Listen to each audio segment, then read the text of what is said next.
Hey, welcome back, everybody. It's time once again for Health Talks with Dr. Trinh. The one show, the only show to show you the path to a healthier, happier life, one conversation at a time. And today we have multiple conversations. Dr. Trinh, who'd you bring with you today? All right. Hi, guys. Good morning. Good morning. Morning, Edna, and good morning, Beth. Good morning. So today we have another very awesome Hogue Faith Community nurse who is actually in the field of navigating senior living and needs and things of that sort. Is that right, Beth? How do I say it right? Yeah, I had spent 16 years in the senior living industry and helping people through that journey of deciding where they want to reside, the care that they need, that type of thing. So assisted living and memory care. That's great. Much needed. I know that as a primary care physician, I had those questions directed to me. And oftentimes I have no clue where to send folks or what to recommend. So I'm very thankful, Beth, for folks like you who are kind of specialized with this. Of course. You're welcome. Could I frame the issue a little bit in personal terms here? I love to talk about my own experiences on this show, so let me share mine, and I think it'll frame the discussion here. What I went through was horrible. I'm an only child. I had to take care of my mother and father and her sister who never got married. So I did 3 in a row and helped them through that final stage of life. And when it came down to what do we do with mom, with dad, with my aunt, we couldn't figure it out. And I hate to say it, but in 2 of the 3 cases, God intervened and they died. And I always say, this is horrible to say, but thank goodness for them and thank goodness for me, because we didn't have to figure out these awful choices. And here were the choices we faced. I thought, like everybody thought, that Medicare would take care of these people in need, no program to take care of them. If you're really indigent, you could get, in California, it's Medi-Cal, but you have to have less than $3,000, and you can't suddenly wipe out their bank account and artificially bankrupt them and all these sorts of things. So that didn't apply. And even if you could, there were no Medi-Cal facilities to take them in Southern California because the cost of land was so high. Move them to Bakersfield, move them to Montana. There are lots of Medi-Cal facilities there. So we were stuck with this. I'll give you, my aunt was the perfect example of this.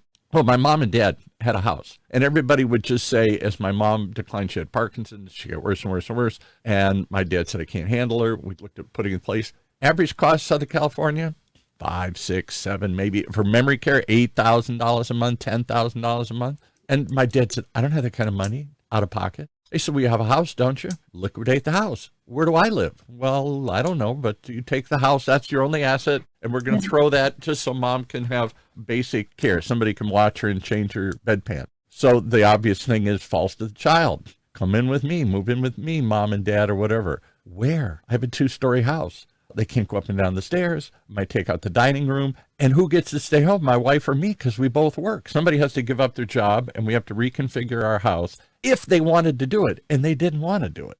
So couldn't take them in, couldn't find any place to put them that was affordable, that was in reach. And the doctors would all shrug and say to me, you got to do something. I'd say, give me some idea. What? Well, I don't know. We don't get into that. They can't live alone. They can't stay alone. They can't do this. They wring their hands and say nothing. When they would go in and out of, my mother was in and out of the hospital 1 million times. My dad was in and out of 1 million times. Same with my aunt.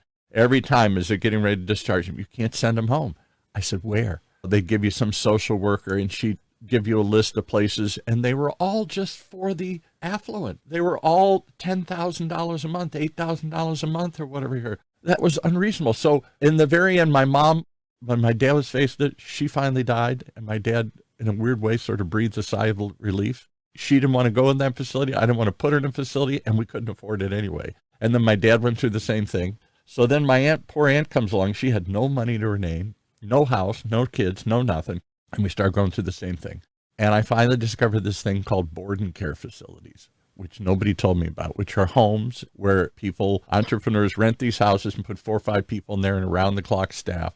And they're at least more affordable. It was in the $3,000 to $4,000 range, $3,000 range here in Southern California. And my aunt's whole income was $2,500 a month. Social Security, her little tiny pension, everything $2,500 a month. So I'm out $500 a month. And she hated it. And I'm paying for it. And thank God she only lived 6 months in that facility. But what we're told is that many of these, in the old days, well, I'll suck it up and we'll do it for 6 months, we'll do it for a year. Because of the advances in modern medicine, they might live 10 years in this facility or more. And at what point do they get bankrupted? And when you can't pay, my assumption, here's the last point. My assumption was, well, they're out of money, I'm out of money. What do? They literally kick them out. They literally remove them from the facility. I don't know of a more cruel system that we have set up and a more shocking system. And I don't think any of us are ready for this. If you're affluent, if you've got assets, you're going to liquidate them and use them all. For the other 90% or 50% of people, you're either going to take them in and make it work, or I don't know what you're going to do. So address that. I mean, we're set up for baby boomers, this giant wave. Who's going to take care of me when it comes to this? My daughter's just going to liquidate the house and hope that it lasts enough and I don't outlive the money. Oh, I'm shocked. I was pissed off and shocked that nobody's come up with a better system than this. I didn't get any help from the medical establishment. I didn't get any help from anybody out there. I was on my own and we struggled. And the only thing that saved us was, in the end, they all died. Phew. Wow. Happy for them, happy for me. Beth, how did senior living become a personal experience for you? Yeah. Paul shared his. How can you share yours for us, please? Okay. My father was diagnosed with Lewy body dementia, and very typical. My mom promised my dad, I would never put you into a facility. And I always say, don't use the F word. We call them communities. I try to keep it in a sense that it's a more positive environment. And fortunately, there are a lot nicer communities nowadays to choose from. But again, as you were saying, Paul, you do have to be able to afford it. We can kind of get into that side of it as well. But for my father, his type of dementia was very challenging with hallucinations and aggressive behaviors. And it was very difficult for my mom to care for him at home. And she wanted so badly to keep him at home because she had made that promise to him. I'm never going to move you into what they would refer to as a home. And that's another thing. The antiquated terminology for assisted living is a nursing home, where it's really not intended for that type of, it's not a medical setting. But my dad eventually did need to be cared for in a memory care setting. And I had been working at a community for a number of years by that time. And I couldn't work in a setting that I didn't feel that I would want my parent to live in. And so my heart, my soul was truly into that community. And I felt that they did provide a level of care that was a high quality of care. And they really did provide that for my dad. He did have to move in at the end of his life, and I was there working every day, so I was able to come and see him. My mom spent every day with him still. She would come in and spend the day with him. But by that point, he truly had declined quite a bit. He had to have medications to control some of his behaviors, and he did pass away there, but we were with hospice. Our family was surrounding my father. It was, considering the situation, it was as positive as it could have been to have all of the care that we did.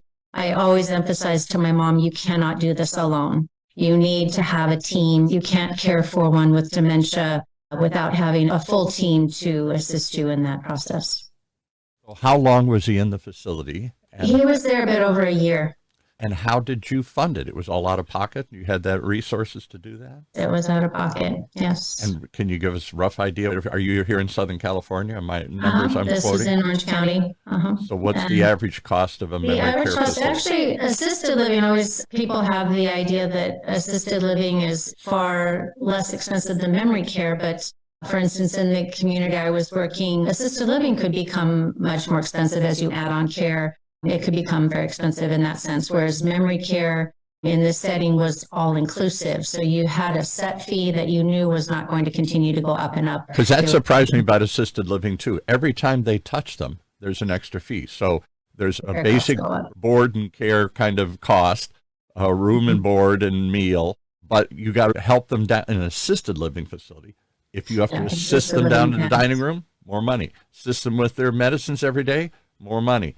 Assist them going to the bathroom, more money. So it can quickly, whatever base price they're quoting you, can quickly. So memory care ended up being more affordable in some cases because it was all the care was included. So it was around 6,000 to 7,000 a month for the memory care setting. And that was for a shared setting, but there was the privacy with a bathroom separating the two rooms. And so it was a very simple room, but. So if you look at $7,000 a month, $7,000 a month, just round it up, you're closing in on $100,000 a year.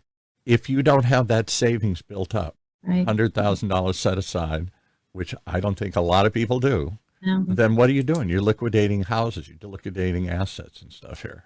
Yeah. And some of the facilities were willing to roll. I thought this was strange. I don't know about memory care, but they were willing to. A friend of mine had to put his mother, she had bad dementia, and he went to a facility somewhere in Orange County, and they made a deal. We don't know how many years she'll live.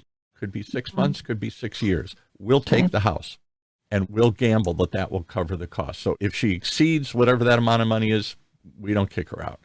But if she dies in 6 months, you don't get a refund. You take that house, and in Orange County, the houses have gone up so dramatically, or in California here, and that was what he used to pay for his mother's care. Can't we come up with something better than that? Is that the best option?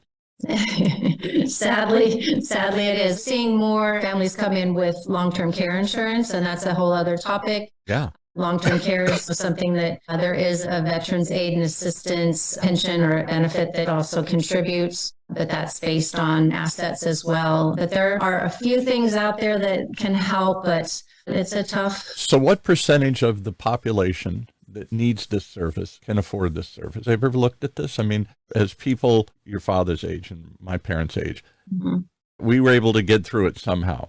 But I wonder how many people can't get through it and are forced to take these people home and improvise because there isn't a house or there isn't that kind of savings that can sustain $100,000 a year for a couple of years or more. I mean, it can easily be more. A very other friend of mine, his father had a stroke and he had to put him into get worse and worse. He needed full care and he lived for 10 years. They burned through everything they could find. I mean, they went through houses, savings, everything. He had to, at one point, I think they contemplated him quitting his job and taking him back home just because they're running out of money. I know money is a horrible thing to talk about when it comes to healthcare and your loved ones. They'd all look at me like, well, how can you even talk to us about money? Doctors would get shocked. Oh, I don't want to talk about money. This is beneath me to talk about money. When you're talking about that kind of money, I don't think most people have it. And I'll challenge you with this. I assume you still work for one of these facilities?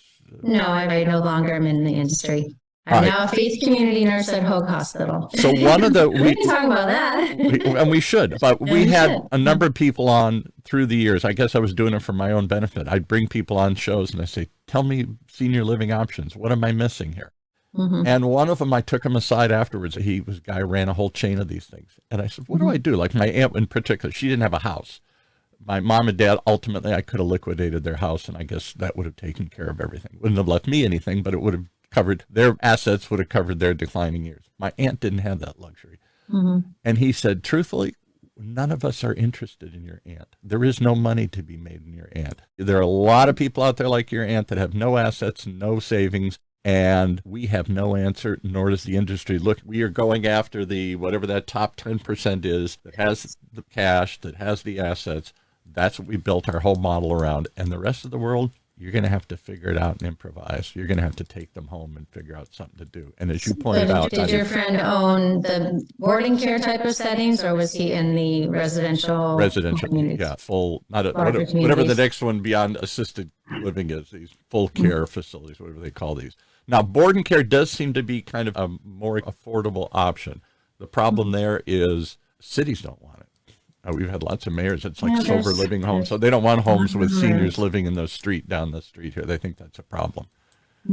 And so there's difficulty in getting those approved and what. And I don't know. I assume that they're all monitored by similar agencies. I don't know if there's a wide variance in care. I mean, I don't question the care that they would have gotten in these facilities. They're beautiful facilities, these communities, as you call it. For those that can afford them, they're wonderful, and they take good care of them, I think. It's not the old nursing homes where they just pile them in. What your mom and dad were afraid of, what my mom and dad are afraid of, these horrible institutions that look like one flew over the cuckoo's nest. Everybody's just lined up, and there's one person that sees them once a year. There may be facilities like that, but I don't question the value of these facilities. I just question how many people can afford them, and what do the rest of us do? That's my question. Beth, what would your advice be to give to families? How would they start navigating the journey to senior living and looking at the different resources that they have available to them, like Paul had said? Yeah.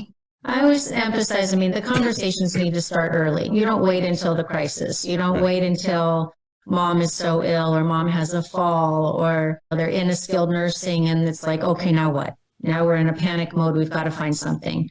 So it's having those conversations early when things are okay. Mom and dad are doing all right, but you're starting to see maybe some little red flags here and there. But have open conversation, include them in the process. A lot of our emphasis has been on affordability in the discussion, but for those, I was fortunate to work in a setting where people could afford to be there. They had options. There are some options that are more affordable than others. Like everything in life, prices are going up and up, but I was fortunate to work with families for the most part that were able to afford the type of living that we were offering. But oftentimes I would refer them to a board and care type of setting if they really couldn't take advantage of all of the lifestyle options that we were offering in the community I worked with. Because there is so much. It's where I was working, you could enjoy everything from exercise classes, a beautiful indoor saltwater pool, live music every day, open bar, lots of a lifestyle that I wouldn't argue. I'd say, I would want to live there. There was a beautiful place, but again, I was working with people that could afford it, and there were the studios, so you could start at a lower level of cost, and you could go out. There were some people, a single woman that could afford a 2-bedroom. So there was a wide range of affordability within that setting as well. But again, you're starting at, when we started selling, I would say it was around $3,500 a month. And then that's now gone up to at least $6,000. Yeah, so right. Costs have gone up over those years. So it's just. What about long-term health insurance? And is that something we should be looking at? Is that pay? I don't know how much that yes. pays. It's something that I was saying we're seeing more and more of, but you need to, typically you need to buy into that, start when you're maybe 50, they say is the right time to do it. Healthy and 50. As you get further down the road, then it becomes more and more expensive. And so it's that window of when you should be getting the long-term care. So let me ask Dr. Trinh a question. I'm going to put him on the hot seat. And I'm sorry I'm making this a hot topic here. But when does this discussion begin and where do you go? And I'll preface that by saying in my own parents' case, they wanted to talk about it a little bit. I didn't want to talk about it. I didn't want to hear their end of life and what was going to happen. It wasn't we'll deal with that later. And I don't think my mother ever wanted to have that conversation. My dad did a little bit. No one wants to. So when it came time, it became clear that this was happening. My mother had Parkinson's. My dad was falling. My aunt had cancer, all these things. It's clear this is suddenly not an impossible thing down the road here. We're going to need some help. We went to the doctor. The doctors did not want to have this discussion at all. Zero. We'd sit in the room and say, what do we do? And they'd say, I don't know, talk to somebody. Who? Well, not me. Who would talk to somebody, but not me. Absolutely. Doctors are not trained to provide this guidance, and they don't know what the resources are or even where to go. This discussion begins way too late. And I know it because, as you know, I'm in the emergency room on a regular basis, admitting patients. And the majority of folks who arrive to the emergency room who are older, above, they're in their 70s, 80s, most of them don't even have advanced directives. Yeah, right. Much less. It tells me that the discussion never happened. Right. And it shouldn't be that way, but that's the reality of the situation today. And you're right, doctors are not prepared or knowledgeable to even start the discussion. But it's a much needed discussion that needs to be integrated into our healthcare process. So where do you go? Do you go to places like Hogue? We'll bring in your program here. You have this faith-based nursing thing, as Ethnie's pointed out. You guys we are definitely a resource for that. There are specialists in the field of assisted living and memory care, placement agents. There are big agencies, which I do not recommend. I definitely encourage people to speak with individuals, more private. You're talking about a place for mom or all these things No, get don't advertised. even mention that word. Yeah. I see ads for these things. We went through these types of things. I discourage highly because it's important for the placement agent to know the client, to know their care needs, their finances, all of their needs. So I think the private agencies, the individuals where they are going to meet with your family, sit down and discuss their care needs, et cetera. So that to me is important. They're also geriatric care managers, and they are even more skilled. They're nurses skilled in that area. They're going to be more of a private pay situation. Placement agents are paid by the community. So the family does not pay for that service. They will take them around to numerous communities, expose them to their options, and then the family can make that decision. So I do highly recommend families to reach out to placement agents. Some are better than others. So just word of mouth, talk to friends. Who have you used? But using a placement agent is definitely helpful in this process. So let's go through the third part of the struggle here. If it's a three-legged stool, first is who do I talk to? When do I start this conversation? Second is how the heck do I pay for this? And what can we afford? And how, and when should we start planning for this? And the third option, which really I think is in some ways equally difficult, if not the most difficult, is how do you get mom or dad to go? Some willingly go. Our public affairs director at Talk Radio just moved her mom into a facility. They're liquidating her house in the valley to pay for it. I gather she has substantial savings anyway. So, and it's a very nice facility here. It's a well-known facility in Orange County. And she welcomed it, wanted it, and has embraced it. I know there are people that do that. In my own aunt's case, I think it's probably more typical. My aunt was a single woman her whole life. She's now in her early 90s. She's got a cancer. She had a blood cancer that made her very weak. She didn't produce enough white blood cells and stuff. So she's always weak. And I didn't know what to do. She didn't want to move with me. I wasn't sure I could take her in to do this, even if she'd wanted to, but she certainly didn't want to. She wanted to stay home alone, but it became clear she was falling. She was fearful. She just could not stay. She stayed too long as it was. So finally, she went in for the 18th time. She fell and went to the hospital. They put her into a nursing facility for 30 days, and they made it real clear. If you don't do something, we're going to call social services, and we're going to literally put her someplace here. That's all the more reason to start the discussions early. I mean, you have to get an idea of, you want to honor their wishes, of course. You want to honor their dignity, what's important to them, what they value in life. But at the end of the day, it's just digging their heels in and saying, I don't want to leave my home. But it's like, why? Tell me, what do you value here in this home, and what is happening at home that is so important to you? Staying at home, isolating, not having anybody around. My aunt had nobody. She lived out in Palm Springs area where my parents had lived. I lived here in Orange County, so I could only see her once a week or once every other week or something to get out there. I called her every day. She had Meals on Wheels. That was the only person she saw Monday through Sunday. What quality of life does that offer her? So it's like, I always would emphasize, people would say, I'm not ready. I can't tell you how many times I heard people say, I'm not ready to move to assisted living. And I said, what do you mean you're not ready? Why wouldn't you want to enjoy a lifestyle? Again, if you can afford it, why wouldn't you want to add those types of benefits to your life, to be able to be around people and have activity? And so here's my point. So I agree with what you're saying. So I tried to make that case to my aunt when we found there was an option that was affordable, this board and care idea. And I went and looked at them. They were beautiful homes in beautiful neighborhoods. And there's only 3 or 4 people in the facility. So it wasn't like you were literally in a ward with no care. And because there were so few patients, my impression was they got a lot of attention. They did get a lot of attention. There was somebody there 24/7. So it was a nice neighborhood. You could walk out in the yard. I mean, I thought this is as close as we're going to come to the right solution. But my aunt dug in her heels and said no. And I literally forced her to go. The hospital and the doctor forced her to go. And under threat of taking her literally against her will.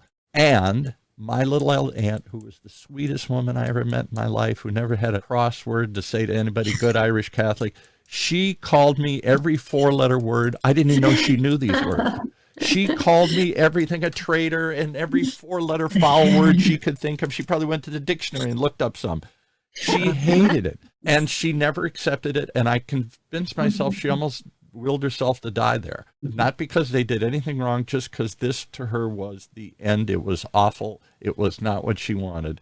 Board and care settings are very much geared toward those residents that are more frail, have much higher acuity. And it's not about necessarily the lifestyle as much as it is, like you're saying, the supervision. It's maybe 4 to 6 residents in one home. And the activity level, the level of stimulation interaction is typically somewhat limited. Yeah, no, she didn't go talk to any of the other patients or anybody there. And there was so very different from a community setting where you're around a lot of people and activity. But she hated, I tried taking her to the years before. We visited every community for years. And she hated that too. She hated losing her independence. And I said, but you have friends, you have social. I don't care. It's not mine. And it's not for everyone. Like I was saying, you have to honor if she's never been a social person, you can't expect her like, all of a sudden she's going to become social because you put her into a community. She may still isolate in a community setting. And there's people that way, that you can't change them. So I get who they're built for. I get there's a population that welcomes it and they get treated wonderfully and they have, thank goodness, the affordability to pay for it. I think there's a lot of people that don't have the affordability to pay for that lifestyle, so they're going to struggle to find something else. And even if they do, I think you're still, for the most part, my mother-in-law, again, fought like heck. This was back in Pennsylvania where it was in a small town, much more affordable care was available there. It wasn't a cost of money. She just dug in her heels. No way, no how, ain't going to happen. And it divided the family where the sisters were fighting and saying, well, you got to do something. And the other one saying, no, under no circumstances. That's the other side of it, getting everyone on the same page and on board with decisions. And again, to everybody's, I guess, relief, Mom died one night in her sleep. And so that decision never had to be made. And Mom was spared the trauma, the family was spared the trauma. And yet I wonder, those final years of her life, she was isolated, she was alone. This is in Pennsylvania with snow, and she'd be snowed in for weeks on end and stuff here. And I thought the quality of her life could have been so much different had she somehow accepted this reduction in space, but increase in community, this access to more people. Maybe you're only living in a 1 or 2 room thing instead of a house now, but you're not alone and there are people around. I don't know. I never figured out how to navigate that journey. I welcome any thoughts that you can survive. Certainly have the conversation early. Certainly go look at these options and certainly think about the money early because the money's going to shock everybody here. Beth, how would you as a faith community nurse or any of the faith community nurses be able to start a conversation early? How do you train other faith community nurses to do that?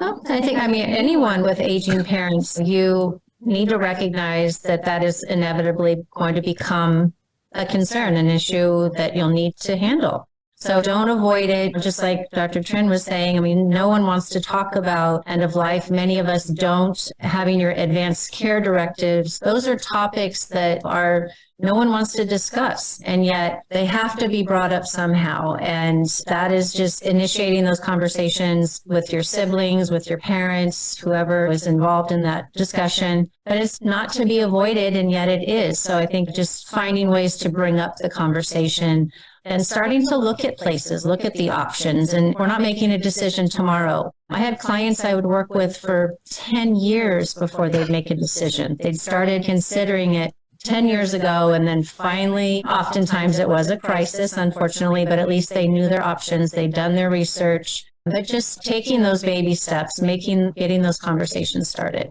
So education is the key to start the families. And when you see the need happening or you see some dementia, some signs and symptoms, is education one of the first things that we do as faith community nurses in the congregations and communities? Is that something that we need to do and need to focus on with our other faith community nurses? Absolutely. It's getting the word out. It's education. Absolutely. One of the things that struck me I'm sorry to cut you off, but one of the things that struck me in earlier conversations about this faith-based nursing was the fact that you're looking out for the lost. You're looking out for the ones that fall out. But we haven't seen Susie at church in a while here. What happened to Susie? Should somebody go check on Susie and see if she's still alive or if she needs help or whatever? Because that's another, I'm sort of painting a dire picture here, but there's another population. You're talking about families that can have a discussion and there's people to help and to take care of this and maybe pay for it and figure it all out. All that's great. I'm hearing there's more and more seniors that are alone. That have no one. No one. Divorce. Children move far away. Didn't have children. All this stuff. There are But for me, my aunt would have been one of those. And I don't know that anybody would have ever even noticed she was alive or dead until someday somebody went in and said, we haven't seen her in a couple of weeks here. There was nobody to have the conversation with. There was nobody to help. There was nobody to be there for them. Are there a lot of people like this? I suspect there are. Absolutely. And that's a big concern. We talk about that in the faith communities where you can only be so aware of who's coming to services, who's coming to church. And COVID put another whole concern on that. People are still not coming back to their faith communities, whether they did it remotely or not, but still you're not seeing the numbers. And so who is at home? Who needs that help? And trying to identify those people is a huge challenge. So what do we do with that age of population who are hanging out or barely making it, where my aunt was living on $2,500 a month? That was her whole, and she had no savings. I think she had $10,000 or $15,000 to her name. No house, no family, no nothing. I suspect there are a lot of people like that out there who are one step above poverty or clinging on, and they're holding on with their fingernails. And I don't know where they would go. I don't know who'd help them. I don't know who'd even pay attention to them. And I suspect there are a lot of them out there, more than we know. And we don't see them because they're somehow surviving. And I'm not even talking about the homeless and the street people and stuff. I'm just talking about people that are living in that apartment complex down the road there, that little old man, that little old lady, that you've seen a couple of times, but nobody ever goes and talks to them, and nobody really knows who they are. Does that safety net exist at all for those folks who are in their 70s, 80s, 90s, who live on their own and just surviving on Social Security and things of that sort? Does that safety net exist that we're aware of? I don't think it does, but I'm hungry to hear what you guys say. I think you, at least the fact that you pay attention to them and look out for, and try and open an eye where the rest of us ignore it. I don't ever go ask who that little old lady is down there and go get to meet her. I'm too busy. It's a team. It's definitely a team effort, like I was saying, between the physicians, between the faith communities, between just people talking, neighborhoods, people communicating with each other. It's all about keeping in touch. And, that's all we can do is keep talking to each other, keep educating. What about, and this is a horrible thing again, but one of the things we thought about is moving mom, dad, or my aunt somewhere else. Now, that means we're not going to see them very often, but there was maybe someplace else. My aunt was from Minnesota, and there were a few distant cousins and stuff, and they said, well, we'll help. And the cost in Minneapolis was a fraction of what it was here. You could live in one of these really nicer community places for $2,000 a month, $3,000 a month. It was half of what it was here. Is that an inevitability? Are we going to sacrifice seeing mom and dad in their final stages to simply, or are people, as a society, so we're going to round these people up and put them in facilities? What are we going to do? Is that an option? In Amsterdam, they did a research project with university students. And when the elderly were in a community and they were isolated, they didn't know how to use smartphones, computers, any of that type of thing. So what they did in this research project is they brought in students from different universities and had them live in the community with the elderly. There you go. And they learned from the elderly, and they also taught the elderly how to do different things. Right. So the elderly ended up with like a grandchild type situation Exactly. where they could actually reach out to. And they found that this really, really helped break the stigma between the younger people and the elderly. And Yes. that was something I'd love to see something like that happen here. That's what I was getting at, because I've heard of these types of things. I've never seen one, but somehow you're getting younger generations to older people to volunteer and work with kids and maybe teach them, or in reverse, sort of younger college students coming out to help and see more than Meals on Wheels, more than just stopping by and helping, but somehow an interactive program that encourages people to look out for each other. Because I'll make one more little soapbox speech here. I think this started a long time ago. I'm be curious, Dr. Trin's thought. We as a society a long time ago stopped saying we're going to take care of our elderly parents. When my parents were young, that was the assumption. There was no facility. There was no network. When mom and dad got old, somebody was going to take them in and take this burden and bathe them and take care of them, pay for them. Now, maybe that didn't have to go on as long because people died in their 60s or 70s. Now they're dying in the 90s or 100s. But it was still the idea that, and Dr. Trin's from a Vietnamese family. My perception is most Asian families still do that. The assumption is that we don't ship mom and dad off somewhere. Somebody's going to make this out. Somebody's going to take care of them. We, as a Western society, gave up that idea long. We'll talk about that, Dr. Trinh. Am I right or am I wrong? Is it different? No, it's a culture. And if you go to Vietnam today, there's no such thing as a nursing home. Or throughout Southeast Asia, it's a cultural thing. I think it's not necessarily, because the definition of family is different. The definition of family in the United States is mom, dad, children. Right. And under one roof. Right. In other countries, the definition of family is grandparents, their kids, the grandkids, and even the great-grandkids under one roof. Yeah. It's how we define family. And because of how we define family, it's just one unit under one roof. And it could be because many of these other countries are more poor where you can't afford to even move out or have your own bedroom, right? And so as a default, family lives together to sustain each other economically. And in the meanwhile, we just take care of folks until they pass away at home, whether it's grandma, grandpa, or whoever it is. And it could be a default thing economically. So I wonder if we're going to come back to that. I guess that's my point. There was a movement. It hasn't really done much, but we've done some shows on it. This whole movement of ADUs, auxiliary dwelling units, a granny shack that you put in the back of your house. The state has opened the way to build more of these. Cities are begrudgingly accepting it. They hate the idea of more density in neighborhoods.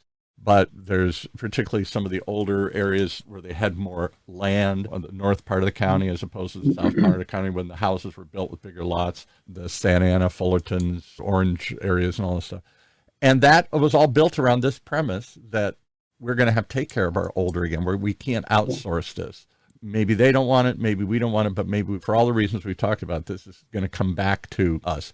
And there was a big housing development a couple of years ago in Irvine that sold out. And it was primarily aimed at Asians and Chinese and particularly Koreans. And they all had ADUs built into them. They all had a little granny shack in the back. That was the popularity of that. Talk about that. Are we eventually going to have to stop outsourcing this and bring it back in? Do you think that'll happen? I could see that happening. A dear friend of mine does a lot of work with end of life, and also as a side job, he's gotten into construction, and that's their big focus is those ADUs. Right.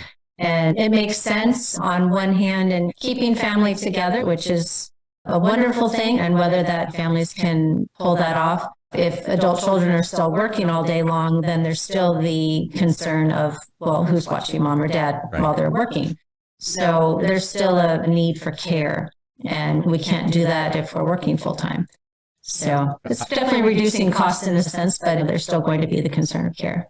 And I wonder myself, I'm in my mid-60s, and they tell me the good news is I'm going to live to be 95. I might be 100. My aunt was, my dad was. The bad news is I'm going to live to be 95. I might live to be 100. Who is going to take care of me? I only have one child, and she worked. That's why you're supposed to have more children. Yeah, maybe. Maybe that's part of it, too. You had one, Paul.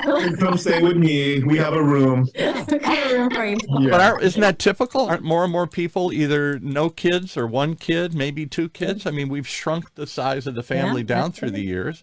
And then the downside of this, who the heck's going to take care of? I don't know. I worry about that more and more. That's the way it is in Africa. That's why they have more kids. So that child will take care of the elderly.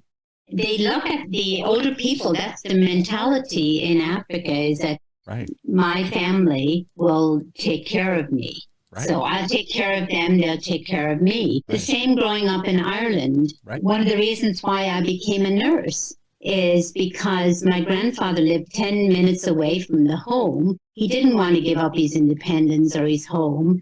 My grandmother had passed away, and he lived alone. And so I went every evening down to fix his meal, bring the meal to him, fix his meal, get everything ready for the next day, take care of his wound on his leg. And the nurse had taught me how to do that. There you go. And took care of him, and we had long conversations. That's the beauty of spending time with the elderly, is those long conversations and learning from them and listening to them and having them tell us the story. That's why I'm a missionary today, I believe, because my grandfather told me about his work in the Boer War. The value, I think Wow. what we're missing, not being close to our elderly, is the value of that connection and learning from that and hearing their stories. And that's actually directed my life path. And that's why I Perfect ended example. up where I am. Now, you sent all our listeners to Google to go look up the Boer War. As a history buff, I can tell you that was in the late 90s. It was in South Africa against the Dutch settlers rose up against the English, and there was the Boer War. And I know that because one of my relatives, supposedly on my mother's side, fought in the war, and so we heard about that. It was the precursor right before World War One. That was kind of the early conflict that showed us the horrors of modern warfare here. Machine guns and all the things that they introduced in that conflict. Anyway, I think there's a circle coming back. I got to believe for those who can afford it, these communities, I've seen them, they're wonderful. They offer tons of amenities, and if you can get them to buy in and accept, it can be a good quality life. But I say few can afford that. So they're trying to come up with other creative options like board and care facilities that are less expensive, less of a community, but still round-the-clock care. And I think as a society, we're going to have to face up that maybe the days of outsourcing this, we've reached a pinnacle, and we're going to have to start bringing some of this back in again here. However that works in a world where two people work, I don't know how it works, but somehow maybe it's bigger families or maybe more extended families like Dr. Trin's talking about here, but somehow I suspect we're going to be forced to bring this back in. Because otherwise, we're all going to be alone, clinging on, and other than you guys out there, the good work you do, saying, where's Paul? I haven't seen Paul in a while here. I don't think too many people are going to be thinking about old Paul or looking for old Paul here. What are some of the stigmas that still exist regarding senior living? Oh, I mean, we've kind of talked about the terminology and how people view, our parents' generation, it was the nursing homes. It was the negative, put them in a room and never look at them again. And that's, unfortunately, there are more options now. And having it not be a medical setting, having it be more of a community lifestyle type of setting. So it's getting past that. And that's what I'm saying. The education process and getting out and looking at options is key. And what's the average stay now for those that do make this move into a board and care, into a facility? My father used to quote this as he was looking, he said, many years ago, the average stay was less than 5 years. By the time you made that decision, life... I think it's still shorter than you would expect because people wait and wait. They still continue to wait. They're not ready. Memory care is much shorter, of course. So it's depending on the community, depending on the setting, but I would say 3 to 5 years is average, and memory care can be as short as average of 18 months or less. But the only reason I ask is because our lifespans are extending. So I wonder if these stays are extended, like my father's friend's case where he put his father in, I think he was in his 70s, not knowing he was going to live to mid-80s here. I think it was like 15 years he was in one of these facilities here. There's 10,000 people aging into Medicare every day.